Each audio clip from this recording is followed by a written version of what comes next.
Her er Nikolaj Møller Nielsen med en update fra Sydney, hvor jeg nu i den sidste uges tid har haft prøver med YouTube Symphony Orchestra her i det fantastiske operahus.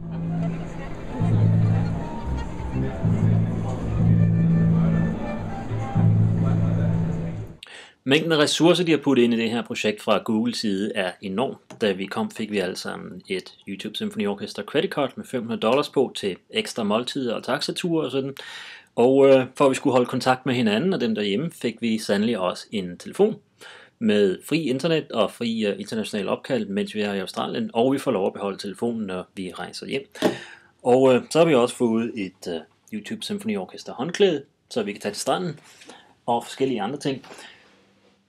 Overalt i byen hænger der banner, og markedsføringen har været enorm. Ved den store koncert i aften vil der blive vist billeder live inde fra koncertsalen, der bliver produceret op ude på sejlene, ude på operahuset, og der bliver sat højtalere op, så folk udenfor også kan nyde koncerten.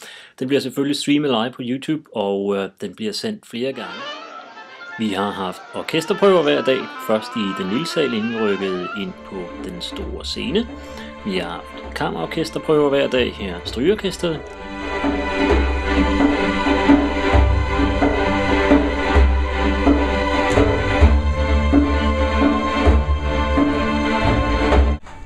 Torsdags rykker vi så endelig ind i den store sal, og vi har netop haft en lille generalprøvedag inden den store gala-koncert i aften.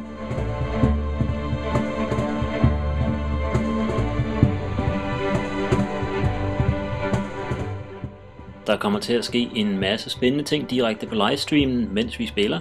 Der er blandt andet en sandkunstner, som laver sandkunst, mens vi spiller. Jeg er ikke med på det nummer, så jeg havde mulighed for at tage den her lille video til prøven i dag. Alt i alt tror jeg, det bliver en fantastisk koncert, eller som min nye ven Dave siger.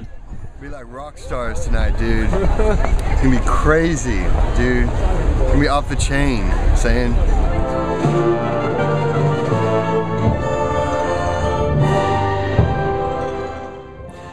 Her takker Nikolaj af fra Sydney. Jeg håber, vi ses på YouTube.